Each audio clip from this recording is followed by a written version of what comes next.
Welcome to the ABQ Accent, where catalysts, innovators, and risk takers share what their accent is on their work. Like a spoken accent, we all have an inflection or emphasis on where we put our energy. Join us to learn how these folks are putting their accents to work, building their vision of the future, and how you can get involved.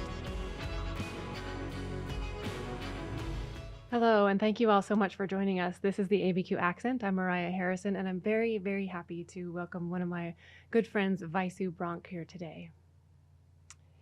We have a couple of things to talk about, and I will tell you what, I've been looking forward to this for a number of weeks.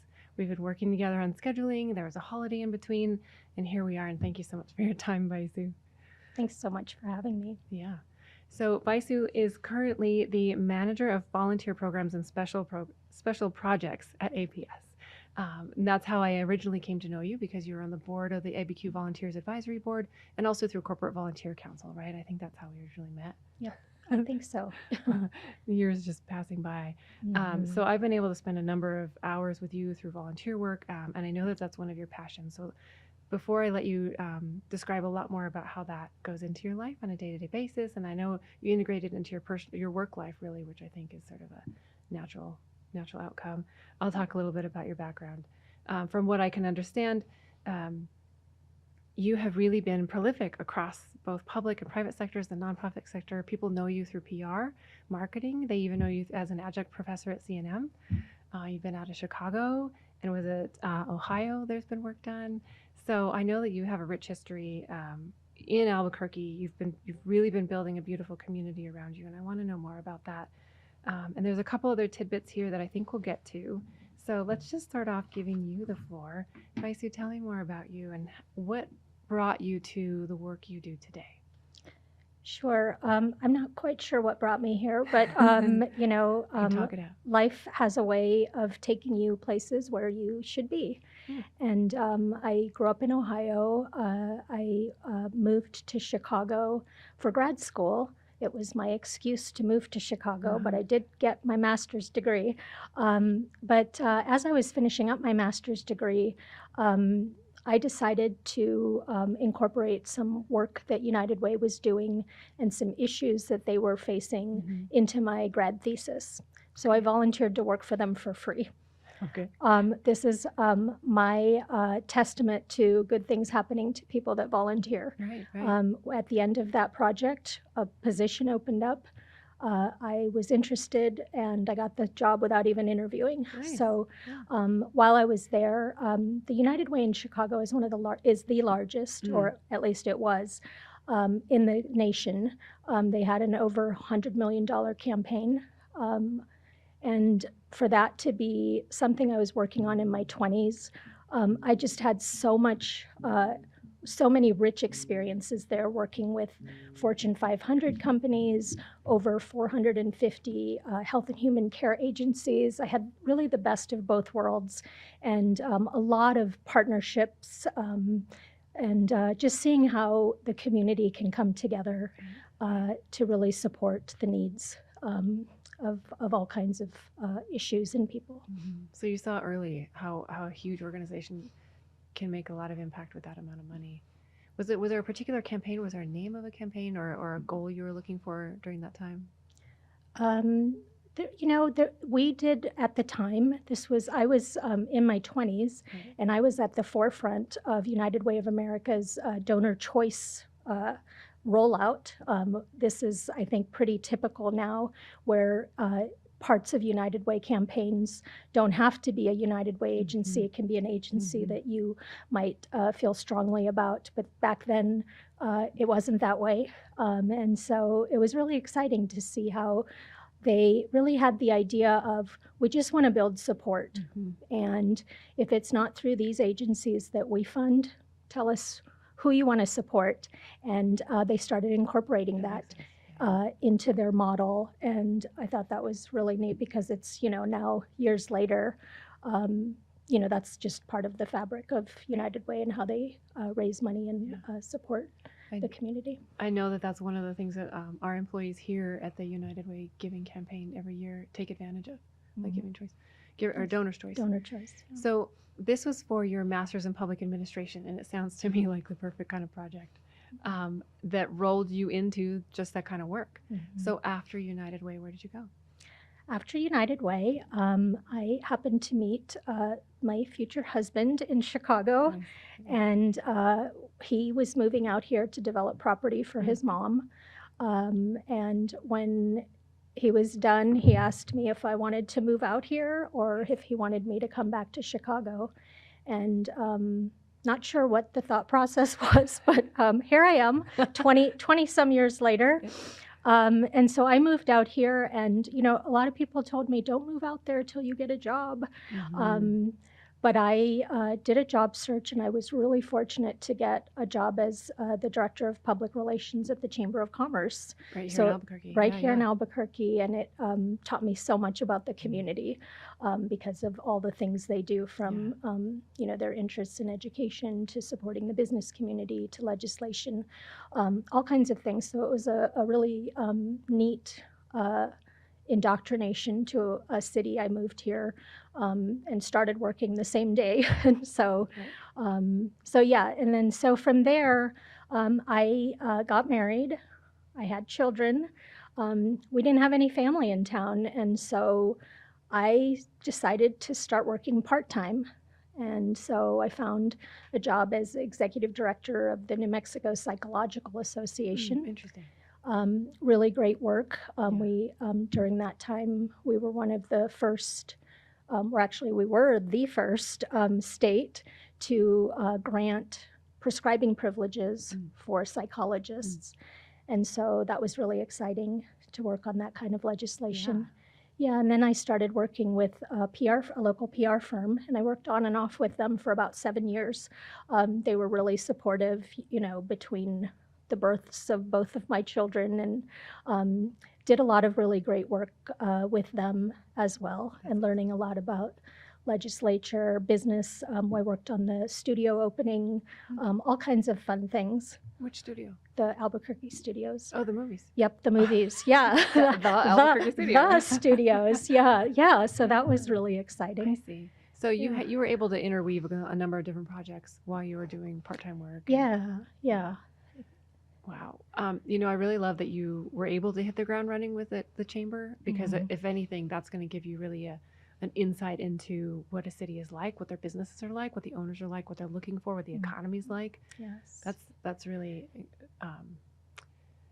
maybe more than indoctrination, sort of like warmed you up. It was quite the orientation. Quite the orientation indeed. And because one of the big committees that I had, a lot of committees, one of them was military affairs. And so, we hosted an event that had the assistant the deputy secretary of defense of the United States of America.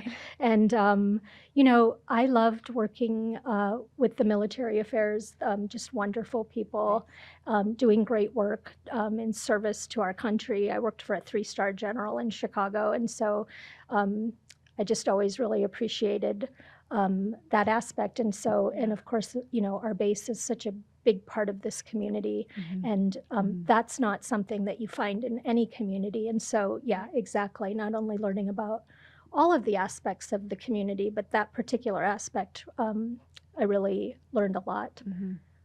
That's incredible. I really love the idea that you just learned enough and just were open-minded, even at a younger age.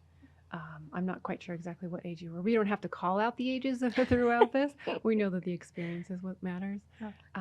To see that there were so many incredible opportunities just for you to meet good people and that were doing wonderful things in the community on those different places in so many different ways. Yes, I sometimes say my resume is bottom heavy because I had a lot of experiences at a young age, and they really helped shape and define me. And I continue to look back on them and tap into some of the things that I learned. So they were, they're lifelong lessons. So. Well, and in your resume, you do mention that you're a lifelong volunteer. And I feel like that might have started occurring earlier than your master's program and working with nonprofits. Tell me a little bit more about your background. Sure. So my parents were immigrants from India. I was born in India, but I was raised in Ohio. So, as my friend says, you're really just a Yank. So, but early on, that was always something that they talked about, is giving back and making a success out of yourself. But there's a part to that to complete that part, it's to give back. When you have, you should give back. And so, one of the first volunteer events that I did, we have muscular dystrophy in a part of our family. And so we had an uncle who we loved, and just, I can't take credit for this because it was my sister's idea, but I ran with it.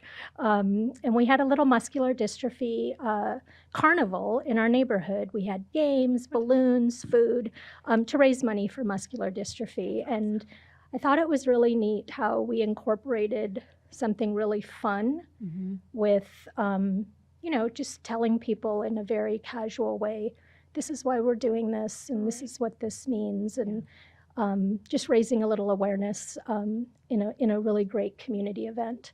And then I think a few years after that, we had, I don't know if they still have this, but they're called candy stripers at the local hospital. You have to be 14.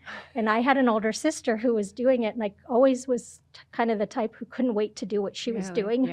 And so I couldn't wait to be 14 to do that. I mean, we were, wheeling patients out when they were discharged, filling up water, but I just loved the feeling that I got from doing something helpful.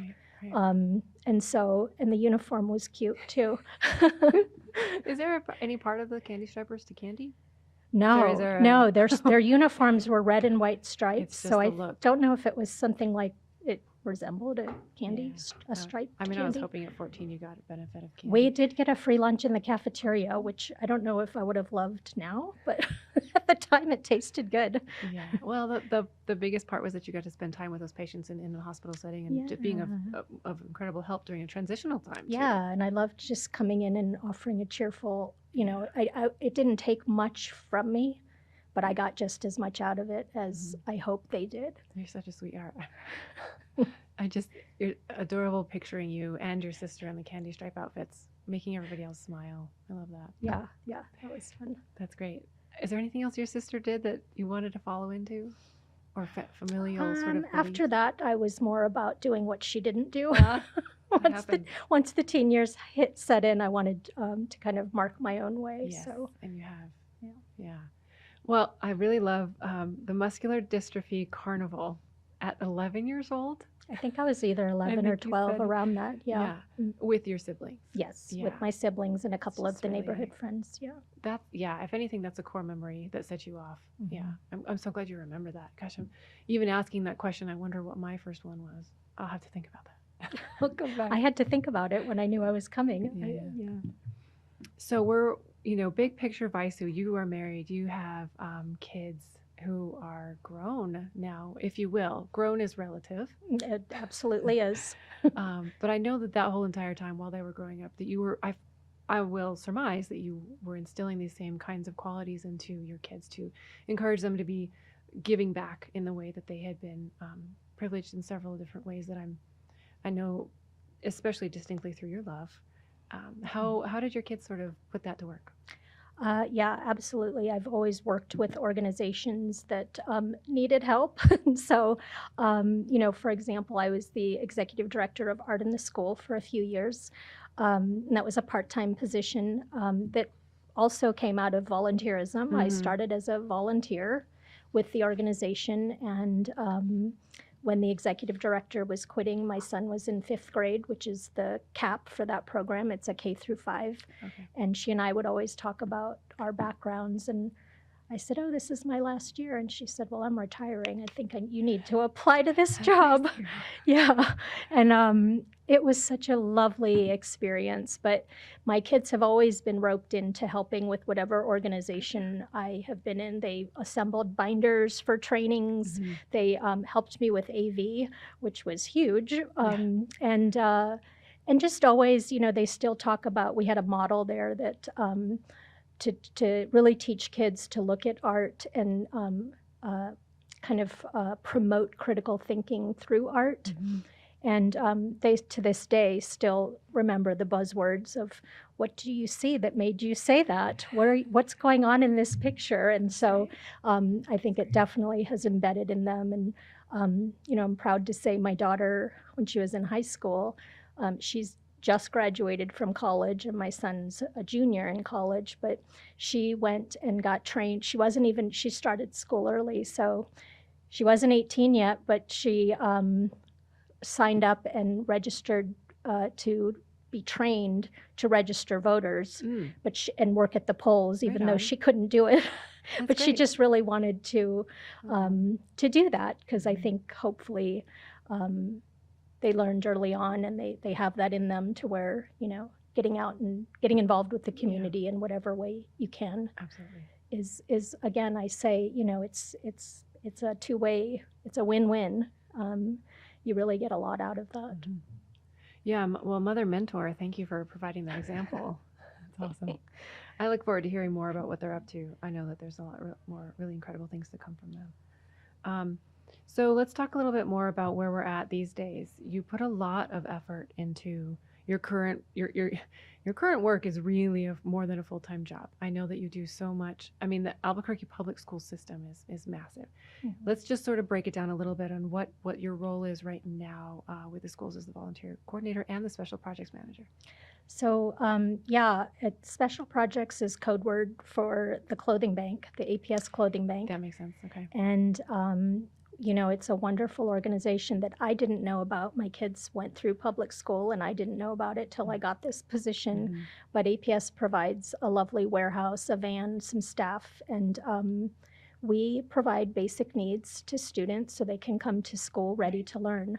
When they're, preoccupied, when they have clothes that don't fit, shoes that are either falling apart or also don't fit, don't have warm coats, warm hoodies. Those are huge distractions that we don't always think about. And, we get the most we work with school staff to identify these students. We deliver them to the school, so no one has to come to the warehouse itself, so that they can be provided discreetly to students. And we get the most amazing stories at what just a few basic needs can really do. It helps, one, attendance, which is a huge issue.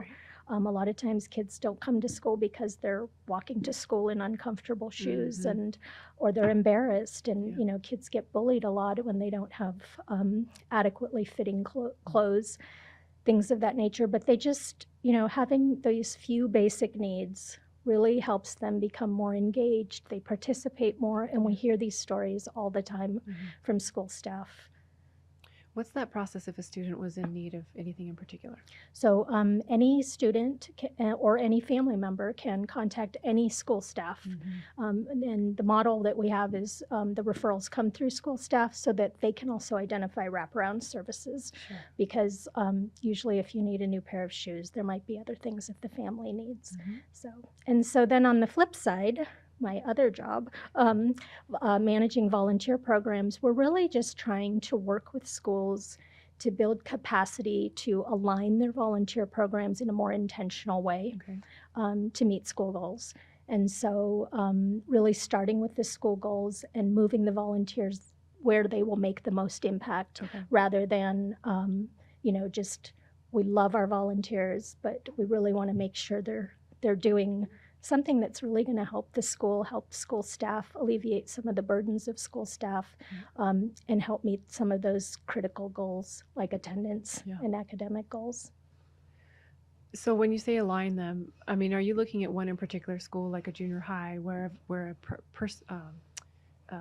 principal maybe has some ideas about what their students could be doing? Do you help them sort of, what does that matching or aligning look like? So it's really making it more intentional. And so trying to move away from the days where I want to volunteer, come on in, do whatever you want. Moving to, here are some goals, here are projects that support those goals, really thinking through. And we have a training that we do with school staff. We have a whole framework. And so we really try to walk alongside them and a lot of times they're doing so much work. Our volunteer coordinators at the schools are wearing more than one hat. That's not an actual job. It can be a teacher, it can be an EA, it can be a family liaison, community school coordinator, so that they're always doing more than one thing. And so what we are hoping to do is not only make that work more intentional by guiding them to move volunteers to projects that support those goals, but also easing their work, because managing 4 projects is going to be a lot easier than managing 50 volunteers. Oh, sure. Yeah. That does make sense. Yeah. So this is for folks that want to come in and volunteer within the APS system at the schools with students and faculty. How many volunteers are you seeing lately? Depends on the school. Some schools have more than you would imagine, and some schools barely have 10. Okay. So it really, really does vary across the district. I think we have close to 15 or more thousand that are cleared. But, sometimes volunteers are regular and consistent. And they're able to commit that time, and some are, here for certain events or field trips or things of that nature. And so we have all kinds of volunteers, but anytime a volunteer can be in the schools, it's a great thing for students to see a positive adult role model in their midst, helping out, makes a really big impact. So we really, really love our volunteers. Can you tell me a little bit more, dive a little deeper on that aligning and the value? Because I think I'm interested in, if we have teachers and we have staff, what is the need for volunteers? Are we short-staffed? Do our teachers have a lot of students in the class? What is maybe the type of volunteer role that volunteers tend to fill due to need? That's a great question. And again, it really does vary by school. But for example, academic support, sometimes having volunteers in the classroom will help teachers pull 5 kids up and work individually with them while the volunteers working with the rest of the class. So that's a huge thing. There's, playground support, just giving the teachers and staff a little extra time to take for whether it's lesson planning or sometimes, eating lunch. You hear all the time. Sometimes they have to wait. Just want to breathe. Yes, they just want to breathe. And so sometimes and then there's a ton of volunteers working on staff wellness programs and projects to, just give back some love to these, amazing boots on the ground staff members. Field trips, certainly.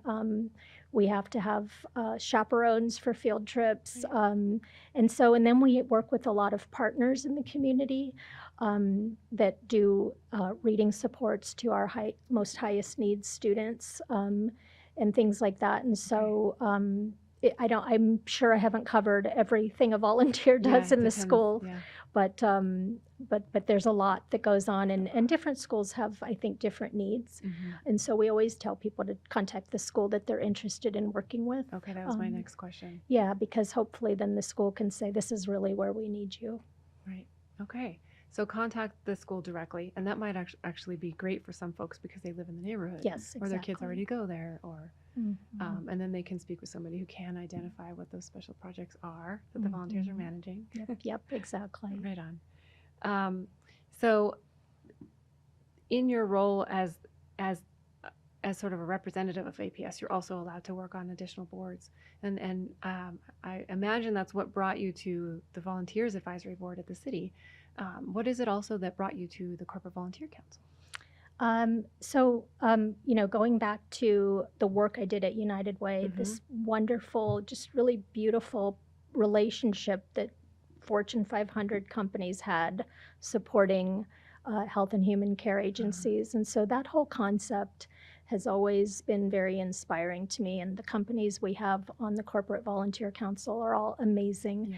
They do so much work, things that I don't even think I know everything that they're doing, but they are doing multiple things in the schools.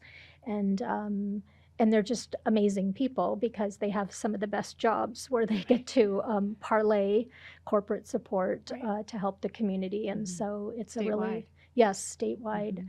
And so it's really just a very uplifting experience every time we meet It is. and do projects together. Right. Well, and I'll tell you, it's been incredibly uplifting over the last couple of years for me to be able to participate in the APS school drive with you leading the charge at the clothing bank. So, just for listeners understanding, the Corporate Volunteer Council comes together every year to raise primarily money for the clothing bank and supply barn for APS for them to really stack their shelves with everything from clothing and shoes to school supplies. And I just think what I have seen come out of that, out of your heart work and bringing the Corporate Volunteer Council together is really incredible. It's not just the dollars, but as you said, it's the people that come together. Even on that day, over those couple of weeks, it's been beautiful to see.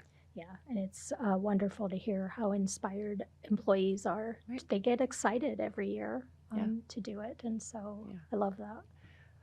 So tell me a little bit about your favorite thing about the Volunteers Advisory Board, and we can explain more later, but I want to know where your head's at. Yeah, I just think that, it's a place where we reach out to all of these organizations in the community from, the environment to health and human care, all these things. And it's a really great way to celebrate everything that's going on. There's just a lot of organizations doing great work. And I think the Volunteer Advisory Board helps to recognize them with their monthly recognition. Right. They have an annual recognition, as you know, and throughout, we just had a community of practice event that we do where we invite all of these wonderful people doing wonderful things, and they all network and inspire each other, and they connect and they share resources, and it's a great thing. Well, side note, I have the distinct privilege of staffing that board, and I'm very glad for you to be the vice chair this year. Thank you for your heart time there also. I think we have a lot of really great things coming up with that board. We have a couple new members that you're supporting to come on board. And like you said, the recognition and the celebration that we get to do is pretty fun, pretty awesome. Yeah, I think, recognizing volunteers is an important part of a volunteer program. And so, I know that some volunteers actually don't want to be recognized because they're doing it for different reasons. When going back to my past, I got the very wonderful honor of working on the 1996 Olympic Torch Relay event. Where was that? That was in Chicago. Okay. Well, the Torch Relay event goes around the country, and they stops at various cities. So talking about aging myself, that you can do the math there. But I got to call. So we had thousands of applications for people who wanted to nominate volunteers in the community to have the honor of carrying that torch it came to Chicago. Yeah. And we had a huge committee judging all kinds of people from the community. And I got the honor, there were 20 of the volunteers were selected, and I got the honor of calling the people and saying, you're going to be carrying a torch for the torch relay event for the Olympics. I love that. And I can't tell you, I've gotten, to tell people good news in my career, but I have to say people were like, no, you're kidding. Yeah. It was like they won the lottery. Oh. So cool. So cool. And just hearing wonderful, wonderful stories from kids to seniors, and being, 50 feet away from the Olympic torch, the cauldron was of fire. Right? Yes, it was. You don't have to be a sports fan to be moved at that point. Right. So that's really beautiful, because they're always going to remember that phone call, Vaisu. Yeah, I hope so. Yeah. Your beautiful voice recognizing them just even in that moment was great. Yeah. So before we wrap up today, I want to ask a little bit more about just sort of what makes you who you are in your day-to-day. I know that you're great about taking time for yourself, taking care of your family. And I want to hear a little bit more just about what keeps you grounded to the city of Albuquerque. What is your connection to the city? How would you describe, you know, your place in the city and what you hope to see in the future? Oh, well, that's a great question. I got here 20 some years ago, Mhm. and everything that I've learned in the process, I mean, I just see this city as, and coming from a big city, there were a lot of adjustments, Yeah. but I just see it full of opportunity. I've Mm. seen it grow so much. And I just think that I think there's just so much potential here and so Mm. many untapped resources, also tapped resources Right. that we step forward with. And so I just think working with the city is something that really drives me in a way that I like to be on the cutting edge of things, Mhm. but I also like to see change happen. And, there's a lot of positive things that are happening in this city, and a Right. lot of opportunities. And it's exciting to be part of it in just even a small way. Right. Right. I would agree. Yeah. Well, and I want to thank you so much for being a part of that because I feel like you're in it for the long haul and you're in it for the best reasons. And everybody who gets to work with you has benefited from it. There's a Vaisu ripple going out to the city. You can't see it, but I can. And I just thank you so much. Thank you. Yeah. So it's been a pleasure today. Thank you. Thank you. All right. So, and everybody joining us today, thank you so much for listening to our beautiful conversation today. And we hope that you return to hear another ABQ accent.